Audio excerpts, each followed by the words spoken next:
Budget. जी हाँ, तकाजा ये किया जा रहा है कि दिफाई बजट को 3 गुना बढ़ा दिया जाए। बजट की आमद है, आपको पता है कि जो जून के पहले 10 दिन होते हैं, उसी में सारे मेजर फैसले हो जाते हैं। तो अब से लेके जून 10 तक तमाम मेजर डिसीजंस हो जाने और फिर जुलाई 1 से तो अगला साल शुरू होना है। तो ये 10 जून तक सारे इन्होंने ज़्यादा 15 जून तक डिले कर लेंगे। ये सारे फैसले जो हैं वो बजट से रिलेटेड किए जाने। एंड इस वक्त फैसल वाडा साहब ने और बहुत सारे लोगों ने अब सेनेट के फ्लोर पर और दूसरी पोजीशंस के ऊपर ये तकाजा किया है कि मिलिट्री का बजट 3 गुना बढ़ा दिया जाए। पाकिस्तानी फौज का जो इस वक्त बजट है वो तकरीबन उसका जो एक्टिव पार्ट है जो उनकी तमाम एक्टिविटीज के लिए है वो तकरीबन 2200 अरब के करीब है। और फिर उसमें पेंशन और दूसरी चीजें अगर डाल दें मरात तो वो तकरीबन 2800 अरब तक चला जाता है। अब इसमें ऐसी मरात शामिल नहीं है जैसे कि हम जमीनें एक्वायर कर लेते हैं, डीएचए के फेजेस बन जाते हैं, और उनकी बात नहीं कर रहे, खालिस्तान फौजी मामला की बात कर रहे हैं। इसमें फौजी कारोबार की बात भी नहीं कर रहे, वो भी अलग है। उसके अंदर जो सब्सिडीज दी जाती हैं वो भी अलग है। तो ये तकरीबन 2700-2800 अरब जो है वो टोटल सिर्फ खालिस्तान जो फौजी अखराजात, तनख्वाहें, जो मरात हैं नौकरी से रिलेटेड, तेल पानी गाड़ी, ये उससे रिलेटेड तकरीबन कोई 2700-2800 अरब का बजट है। अब कहा यह जा रहा है कि जो एक्टिव बजट है 2200 अरब के करीब, उसको 3000 अरब से ऊपर किया जाए। मतलब कि ओवरऑल बजट जो है वो 4000 अरब से ऊपर कर दिया जाए। ये तकरीबन बॉल पार्क आप कहें नटशेल, ये तकाजा किया जा रहा है। अब अगर माजी पर नजर दौड़ाएं तो जब जब नून लीग का फड्डा एस्टेब्लिशमेंट के साथ बना तो उन्होंने हमेशा यही वतीरा रखा कि उन्होंने मुल्क से बाहर बैठ के या मुल्क के अंदर बैठ के हमेशा यही कहा कि ये फौज जो है ना इस तरह की हमें चाहिए थी। मतलब कि उन्हें तगड़ी फौज कभी नहीं चाहिए थी। उसके लिए आपके सामने हम एक ख्वाजा आसिफ साहब की तकरीर का टुकड़ा भी रखेंगे। लेकिन हम आज भी, हालांकि जितना जुल्म हमारी पार्टी पर हुआ, हमारे लीडर पर हो रहा है, उनकी बेगम पर, हमारे और जो दूसरे सारे कैदी हैं, फिर 9 मई के सारा शाखसाना बुना गया और उसमें से हमारे 13,000 लोगों को पकड़ा गया, बगावत, गद्दारी, पासपोर्ट कैंसिल, किसी का शनाख्ती कार्ड कैंसिल, किसी का अकाउंट, किसी के साथ ये, किसी को नंगा किया, किसी को मारा, सब कुछ के बावजूद हम आज भी ये समझते हैं, क्योंकि हम अपने कॉन्शियस के मुताबिक बात करते हैं कि पाकिस्तान को एक तगड़ी फौज की जरूरत है। यही चीज हमें और नून लीग को एक दूसरे से अलग करती है। लेकिन तगड़ी फौज कैसी तगड़ी फौज? तगड़ी फौज वो जो किसी भी जमहूरी मुल्क की होती है, जो मुल्क के अपने शहरियों की तरफ बंदूक नहीं करती। उस बंदूक का रुख जो है वो मुल्क के दुश्मनों की तरफ होता है। अगर उसका कोई आईएसपीआर का महकमा है तो वो मुल्क के अंदर मामला के अंदर रोड़े नहीं अटकाता या अंदर के मीडिया को हैंडल नहीं करता, बैरूनी दुनिया के पैगाम साजी के लिए होता है।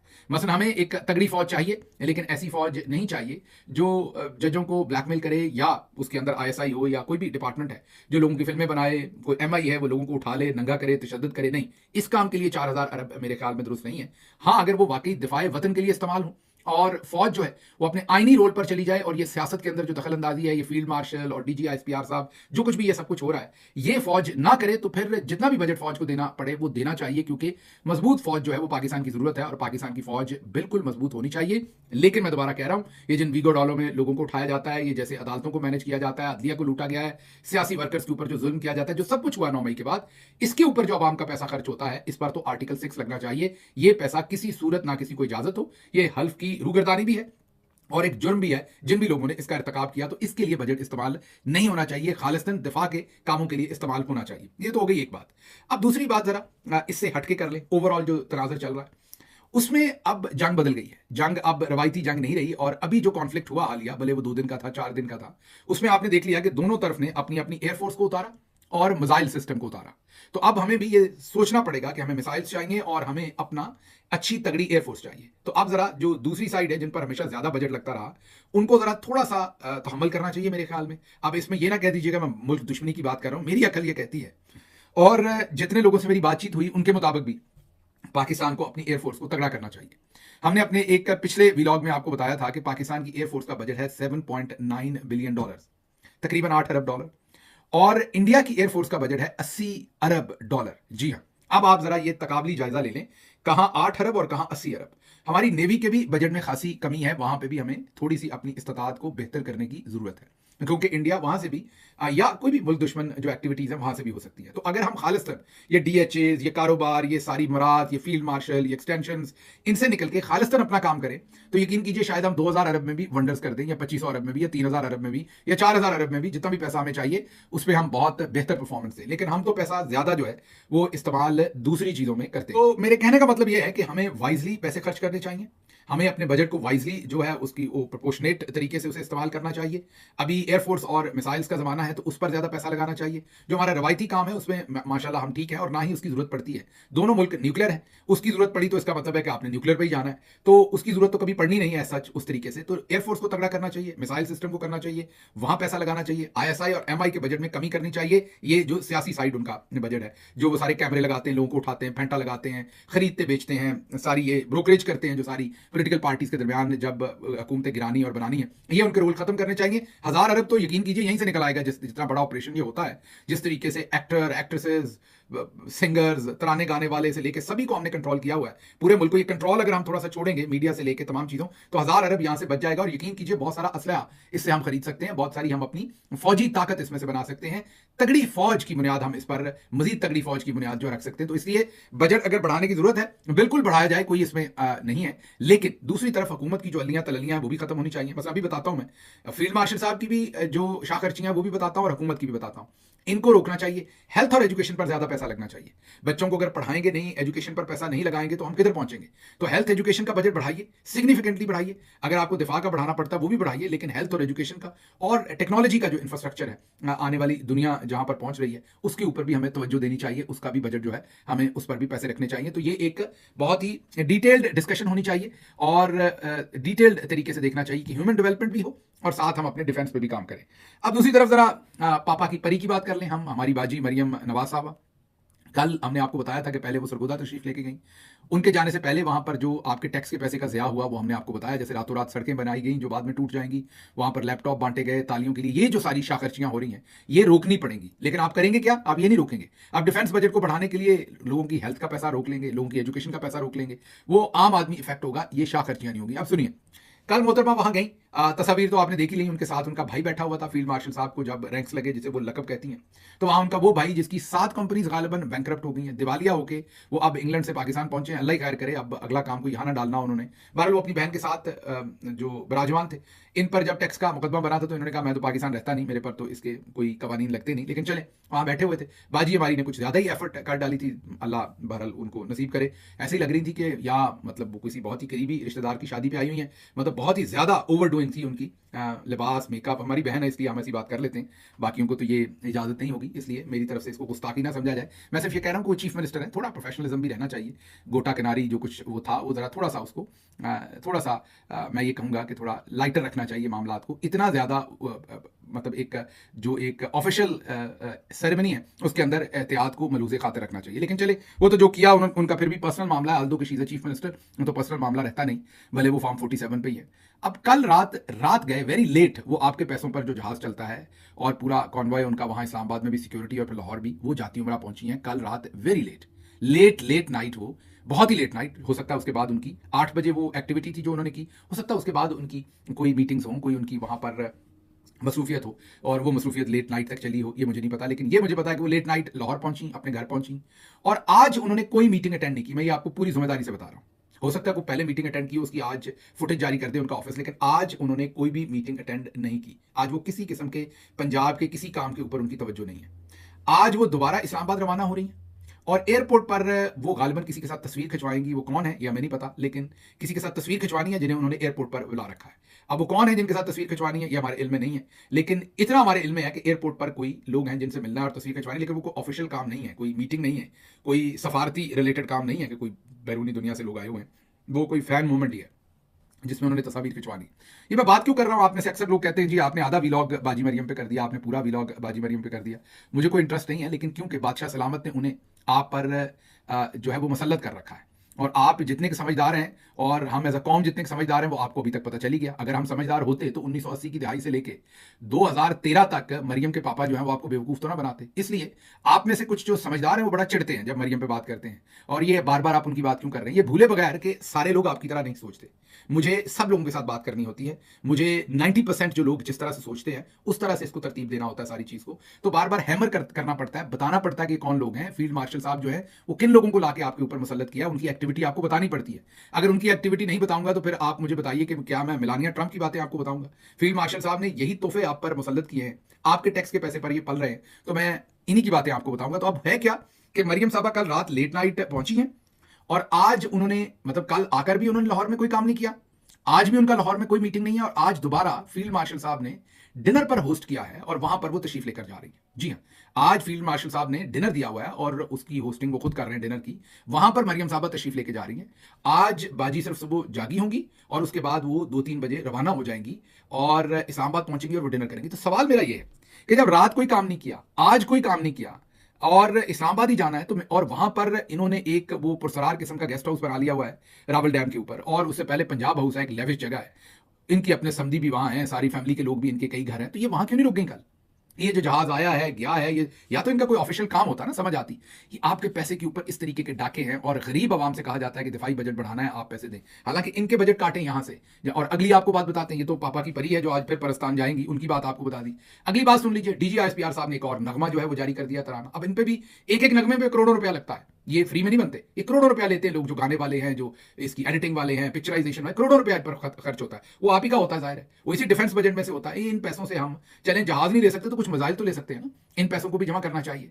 तो डीजीआईएसपीआर साहब ने एक और तराना जड़ दिया जनाब, एक तराना जारी कर दिया। अब हमें नहीं पता ये स्टॉक कहां से था तरानों का, जंग तो जो कॉन्फ्लिक्ट हुआ वो 2 से 4 दिन हुआ, उसके बाद से ये दूसरा कि तीसरा तराना आ गया। उतने दिन तो कॉन्फ्लिक्ट नहीं चला जितने हमारे तराने आ गए हैं, और ये इसका मतलब हमने पहले ही बना के रखे हुए थे, धड़ाधड़ हम उनको जारी कर रहे हैं। अच्छा, ये तो है ही, तराने तो जारी हुए हैं, उसके साथ धड़ाधड़ जो है वो दूसरे काम भी हो रहे हैं। फील्ड मार्शल साहब ने पाकिस्तानी मीडिया की तारीफ शुरू कर दी है। जी हाँ, वही मीडिया जो सांस नहीं ले सकता अपनी मर्जी से, जिसका सांस दबाया हुआ है, पूरे 2 साल ट्विटर बंद किए रखा है, अब जाके खुला। वो भी जरूरत पड़ी थी पाकिस्तानी कौम की कि वो इंडिया के खिलाफ महाज बना सके, और पाकिस्तानी कौम ने बनाया, किसी पे एहसान नहीं किया, यही जिम्मेदारी थी पाकिस्तानी कौम की, और हम सब ने काम किया। लेकिन अब उसी मीडिया की फील्ड मार्शल साहब तारीफें कर रहे हैं, क्योंकि अब इन्हें लग रहा है कि तारीफों से काम चलेगा।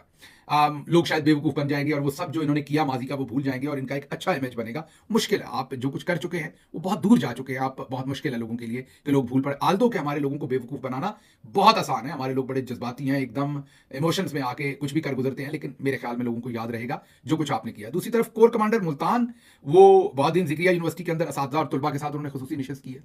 मैंने आपको बताया ना कि एक तरफ जब से ये कॉन्फ्लिक्ट खत्म हुआ है तो तूफानी दौरे हो रहे हैं, ऐसा लग रहा है इलेक्शन आ रहा है, एक सियासी जमात है जो लोगों के साथ दौरे कर रही है। आप सोचिए कि कितनी ज्यादा नीड थी इस चीज की, इन्हें कितनी डेस्परेशन थी, और इनके पास जगह नहीं थी क्योंकि अवाम में जा नहीं सकते थे। अवाम बहुत रिटेलिएट कर रही थी इससे पहले जो कुछ किया गया। अभी ये कॉन्फ्लिक्ट के बहाने अवाम के पास जा रहे हैं और इन्हें लगता है कि परमानेंट है, ये परमानेंट नहीं है, ये इस कॉन्फ्लिक्ट से रिलेटेड है। कितनी देर हम वॉर मॉन्गरिंग, उधर मोदी कर रहा है इधर हम करेंगे, कितने दिन ये मामला चलेगा? आखिरकार इस मामले ने ओवर होना है, 15 दिन और खींच लेंगे आप, 20 दिन और खींच लेंगे, मैक्सिमम 1 महीना खींच लेंगे आप। और तो ये आपको जो बाकी सब कुछ आप कर रहे हैं, ये जो रात को जहाज आता है और सुबह फिर जाता है, वो रानी को वहीं रख ले, मतलब क्यों नहीं कह दें कि वो इस्लामाबाद में रह लें, आपने जो डिनर अटेंड करना है, क्यों पब्लिक के करोड़ों रुपए को आप सिर्फ आके यहाँ पर आप, अगर आपको कपड़े चाहिए तो इतनी गाड़ियां आपके पास, किसी को कहिए कि वहां से आपके कपड़े भिजवा दे। अब हमें समझ नहीं कि उन्होंने लाहौर में आके क्या करना था, जो जरूरी था उनका, लेट नाइट वो आई और अगले दिन बगैर किसी मीटिंग के वो वहां पहुंच रही है। तो कोर कमांडर जो मुल्तान है, उन्होंने बहुत दिन जिक्रिया यूनिवर्सिटी में स्टूडेंट्स के साथ इंटरेक्ट किया है, एक और सियासी जलसा आप कह लें। उसके साथ साथ डीजीआईएसपीआर साहब पेशावर यूनिवर्सिटी के अंदर गए हैं, वहां पर भी उन्होंने सियासी इसे बात कह लें, क्योंकि ये जो इसमें से जो ऑब्जेक्टिव है वो पाकिस्तान तहरीक इंसाफ के खिलाफ एक बयानिया बनाना है, या मौजूदा अपनी पॉपुलैरिटी क्रिएट करके उसको इस्तेमाल करना है दोबारा इमरान खान के खिलाफ। और वो जो इनके टाउट साफी हैं वो तो पहले दिन से बता रहे थे कि किधर गई पॉपुलैरिटी, एक जंग लगी है और पॉपुलैरिटी सारी खत्म हो गई है, तो वो सब कुछ करने की कोशिश की जा रही है। अब हमें यह भी पता चला है कि डीएचए के नए फेजेस भी लॉन्च हो रहे हैं, क्योंकि डीएचए को भी पता लगा कि मामला अच्छा है। पहले तो आपके सामने लोग वहां पर प्लॉट लेना बंद कर गए थे, उधर भी इन्वेस्टमेंट डाउन हो गई थी, लोग नहीं खरीद रहे थे प्रॉपर्टी उधर। अब उन्हें लगा कि अच्छे दिन आए हैं, चलें जंग ही सही, जंग के बाद ही सही। उन्होंने भी कुछ नए फेजेस और कुछ पुराने फेजेस जो पिट गए थे, और कुछ पुराने डीएचए जो पिट गए थे, अब हमें अंदर से खबर मिली है कि धड़ाधड़ मार्केटिंग कैंपेन्स की तैयारी हो रही है। वो भी अब पुराना जूस होगा उसी नई बोतल के अंदर रखकर वो भी बेचेंगे, वो भी आपको नए फेजेस, नए प्लॉट्स, नई चीजों के नाम पर अब डीएचए भी लॉन्च होने लगा है थोड़े दिनों में, क्योंकि उन्हें उम्मीद है, जैसे डीजीआईएसपीआर धड़ाधड़ नगमे जारी कर रहे हैं, तराने जारी कर रहे हैं, धड़ाधड़ जा रहे हैं डिफरेंट यूनिवर्सिटीज के अंदर, ऐसे ही उनको भी लग रहा है कि हमारे अच्छे दिन आ गए हैं, तो हम फेजेस, जो डिफरेंट फेज हमारे नहीं बिक सके थे, उनको दोबारा हम लॉन्च करते हैं। तो देखते हैं क्या होता है इसमें। हनीफ मोहम्मद बहुत ही चोटी के लिखारी हैं, हम तो उनका बड़ा ही एहतराम करते हैं। पंजाबी में बेहतरीन बीबीसी के लिए वो आर्टिकल्स लिखते भी हैं और फिर उनको रिकॉर्ड भी करते हैं वीडियो पर। उन्होंने हाल ही में एक व्लॉग किया है जिसमें उन्होंने ये कहा है कि पहले उनकी किसी से बात हुई मिलिट्री के जराए से, तो मिलिट्री के जिन जराए से उनकी बात हुई, उन्होंने कहा पहले तो आर्मी चीफ को काफ़ी सारे कमर्शियल प्लॉट्स देने पड़ते थे, रेजिडेंशियल देने पड़ते थे। अब ये फील्ड मार्शल बन गए हैं, तो अब क्या पूरा फेज तो नहीं देना पड़ जाएगा कहीं डीएचए का, जब फील्ड मार्शल साहब रिटायर्ड होंगे? ये तो जी अब फील्ड मार्शल साहब जाने और फेजेस जाने और ज़मीन जाने, क्योंकि उनके जो रिप्रेजेंटेटिव है वो तो टेलीविजन पर आकर वाजे कह रहे हैं कि वो बादशाह है। तो बादशाह की तो मर्जी होती है, सारा कुछ ही वो मालिक होता है, वो जो फैसले करे। तो अब वो इसमें कोई शक नहीं कि वो बादशाह है, जो उनका दिल करे वो फैसले करेंगे। गजा में जो सिचुएशन है वो बहुत खराब हो रही है, उसके ऊपर दुनिया पूरी खामोश है, जुल्म जो है वो हद से बढ़ गया है। और अब यहां तक मामला चला गया है कि जो ऐसी आवाजें थी जो माजी में इसराइल के साथ खड़ी थी या उस तरीके से नहीं मानते थे गजा के मामले सारे को, मसलन पियर्स मॉर्गन जो है ब्रिटिश एक बहुत ही फेमस नाम है मीडिया का, वो भी अब ये कहने पर मजबूर हो गए हैं कि गजा में जेनोसाइड हो रहा है, गजा में नस्लकशी हो रही है, और ये सब कुछ जो है ये बहुत ही एक बड़ा इंसानी आप ये कहें कि एक हादसा हो रहा है। इंसानी तारीख में शायद इतना बड़ा हादसा नहीं हुआ कि वहाँ पर हज़ारों बच्चे जो हैं वो शहीद हो रहे हैं। खुराक की किल्लत है, इसराइल अलाउ नहीं कर रहा, ह्यूमैनिटेरियन ना ही इमदाद को अलाउ कर रहा है ना खुराक को कर रहा है। जो पूरी दुनिया के मुल्क हैं, खुसूसी तौर पर ऐसे मुल्क जो ह्यूमन राइट्स पर बिलीव करते हैं, जमहूरियत पर, रूल ऑफ लॉ पर, ये उनके सोचने की बात है।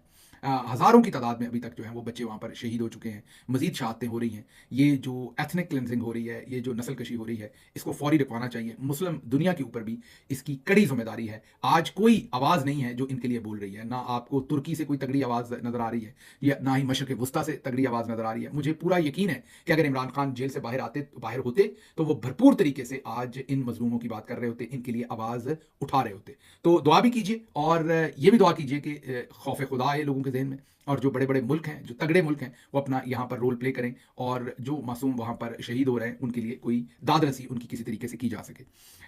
अच्छा जी, अगली खबर आपके सामने। शफकत चौधरी साहब ने एक ट्वीट किया है, एक बयान है। शफकत चौधरी बड़ा अच्छा लिखते हैं पाकिस्तान में। उन्होंने कहा है कि वजीरिस्तान में ड्रोन अटैक, बच्चे शहीद, खुजदार में बम हमला, बच्चे शहीद। अभी कल ही आप बच्चों से पूछ रहे थे हमने अपना काम किया या नहीं। जो DGSPR ने G6 में छोटी बच्चियों और बच्चों से पूछा था कि हम अपना काम हमने देखें किया कि नहीं किया।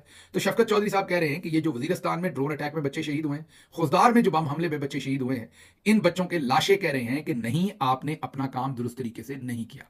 शफकत साहब, अल्लाह आपको बचाए, अल्लाह आपको डबल कैबिन डाले से बचाए, जो आके आपको आप उठा ना ले, क्योंकि इतना सच तो बर्दाश्त नहीं होता आप जो बोल रहे हैं। लेकिन हकीकत यही है, वजीरिस्तान में जो बच्चे शहीद किए गए, 4 बच्चे शहीद हुए थे, 2 को दफना दिया गया है। 2 की लाशें इस वक्त भी जब मैं आपसे बात कर रहा हूं तो मस्जिद में रखी गई है, गाड़ी के अंदर रख के, गाड़ी में एयर कंडीशन चलाया हुआ है, और मस्जिद में वो लाशें रखकर एहतजाज हो रहा है। अभी तक उनको दफन नहीं किया गया। इमरान खान ने इसके ऊपर बहुत ही भरपूर किस्म का रिएक्शन दिया है जेल से, और उन्होंने कहा है कि इसमें हमारी हुकूमत भी जाती है तो जाए, मजलूमों के ऊपर ड्रोन अटैक्स बर्दाश्त नहीं करूंगा, इसके लिए असेंबली डिसॉल्व करनी पड़ती है। कुछ भी ये मीडिया रिपोर्ट कर रहा है, मुझे पार्टी के जराये से ये बात नहीं पता चली। जो मीडिया ने रिपोर्ट किया है, जो मीडिया की इंटरेक्शन है लोगों के साथ, वो मीडिया रिपोर्ट कर रहा है कि इमरान खान साहब ने कहा है कि ड्रोन हमले किसी सूरत काबिल कबूल नहीं है, और उन्होंने KP गवर्नमेंट को कहा है कि इसके ऊपर फौरी रिएक्ट करें। तो अब ये जो 2 लाशें पड़ी हैं वहां, ये DGSPR साहब का भी ये बहुत जिम्मेदारी है। जैसे अभी हमने खुजदार के बच्चों के की जो शहादत है उसके पीछे हम परचम लगा रहे हैं, उनको हम ऑन कर रहे हैं, तो ये वजीरिस्तान के बच्चों को भी, ये भी हमारे बच्चे हैं, ये जो शहीद हुए बच्चे, इनको भी हमें ऑन करना पड़ेगा, इनको भी शहीद की कैटेगरी में रखना पड़ेगा, इनकी भी तस्वीरों के पीछे झंडे लगाकर बात करनी पड़ेगी। ये नहीं हो सकता, पिक एंड चूज नहीं हो सकता। एक जगह के बच्चे जो है, बच्चे तो सारे ही हमारे बच्चे, इसमें कोई शक नहीं। तो यही मैं कह रहा हूं कि हमारे बच्चे, जब खुजदार में कल जब मैंने व्लॉग किया तो दिल ही नहीं कर रहा था व्लॉग करने को, जो खुजदार में शहादतों की रिपोर्ट आई। इसी तरह से वजीरिस्तान के बच्चे भी हमारे बच्चे हैं, वहां पर भी उनके साथ भी उतना ही इंसाफ कीजिए, और काम जो है तभी चलेगा। अगली खबर जो आपके सामने क्विकली रखनी है, वो मोहित पीरजादा साहब पर एक स्टोरी की गई है, और उस स्टोरी ये की गई है कि उन्होंने $1 मिलियन का घर लिया है, और ये को बड़ा उन्होंने करप्शन कर दिया। हालांकि वो कभी किसी पब्लिक ऑफिस उन्होंने होल्ड नहीं किया, वो एक प्रोफेशनल जर्नलिस्ट हैं, और जो उन्होंने गालिबन $1 मिलियन के करीब का घर लिया है, उसमें जो मेरी इतलात है वो ये है कि $5 लाख की उन्होंने मॉर्गेज ली है। $5 लाख उनकी बेगम और उनके ससुराल का जो घर था UK में वो बेचा है, और यहां पर लाके उन्होंने उसकी डाउन पेमेंट की है, और उन्होंने ये कोई $1 मिलियन के करीब का घर खरीदा है। अब पाकिस्तान के अंदर इस पर किसी दिन दोबारा बात करेंगे। हैव और हैव नॉट का किस्सा है। आप कितने मर्जी अच्छे बंदे, जिसने मेहनत से कमाया है उसकी कमाई की बात कर लें, जिसने करप्शन से कमाया उसकी, बस जिसके पास कुछ है सारे लोग उसके खिलाफ हो जाते हैं। ये नहीं देखते कि वो जो कुछ है वो उसने कैसे हासिल किया है। बहरहाल ये जो जियो ग्रुप ने ये जो स्टोरी की है, ये जाहिर है ब्लैकमेलिंग है और कुछ भी नहीं है, और मिलिट्री एस्टेब्लिशमेंट के कहने पर की है, मोहित पीरजादा को ब्लैकमेल करने के लिए। हालांकि आप इसको अगर $1 मिलियन की बात करते हैं तो ये 28-30 करोड़ का घर है, जिसमें से कोई 12-14 करोड़ जो है वो मोहित पीरजादा ने अपना घर बेच के जमा कराए, बाकी कर्जा है। अब आप जरा कोई भी घर जो है, कनाल का, 2 कनाल के, कितने घर हैं पाकिस्तान के अंदर, वो जरा उनका जायजा ले लीजिए, और जो डीएचए के अंदर 2 कनाल का या कनाल का घर है वो कितने हैं, ये जायजा ले लीजिए। और वो जो 2-2 कनाल के घर हैं वो कितने के इस टाइम पाकिस्तान के अंदर बिकते हैं, वो आपको बड़ी अच्छी तरह से पता है कि वो इतने में नहीं मिलेंगे। वो 25 करोड़ से ऊपर ही अब वो घर जो है वो मिलेंगे। और मोहित पीरजादा पाकिस्तान के चंद नामी एंकर्स में थे। यही लोग नहीं समझते कि जो प्रोफेशनल्स हैं वो ज़ाहिर है जब अपनी प्रोफेशनल लाइफ गुजार रहे होते हैं तो वो ज़ाहिर है वो पैसा कमाते हैं और इसीलिए वो टॉप क्वालिटी के प्रोफेशनल्स होते हैं। मुझे याद है जब मैं पाकिस्तान गया और मैंने अपने असासे डिक्लेयर किए, पहली दफ़ा पॉलिटिक्स में गया, पहले साल ही डिक्लेयर किए क्योंकि इमरान खान चाहते थे कि सब डिक्लेयर करें। बहुत सारे लोगों ने कहा आपके पास ये पैसे कहाँ से आ गए। पीपल डोंट अंडरस्टैंड कि पाकिस्तान में प्रोफेसरों की तनख्वाह बहुत कम है। अमेरिका में अच्छी खासी तनख्वाह होती है प्रोफेसर्स की, स्पेशली अगर आप अच्छी यूनिवर्सिटी के अंदर प्रोफेसर हैं तो आपकी तनख्वाह काफ़ी अच्छी होती है। तो ये ज़रा थोड़ा सा अपनी अवेयरनेस में भी ये जो आप इन लोगों की बातों में आ जाते हैं कि किसी की भी पगड़ी उछालते हैं तो थोड़ी सी अपनी अवेयरनेस को भी थोड़ा ब्रॉडर करें और जो लोग प्रोफेशनल्स हैं उनके जो रूल्स हैं या उनका जो एक्ट है उसको अपनी तरह से जज किया करें, इन लोगों के कहने पर जज ना किया करें। मुझे यहाँ से इजाज़त दीजिए। अल्लाह आपका हामी और नासिर हो। पाकिस्तान जिंदाबाद।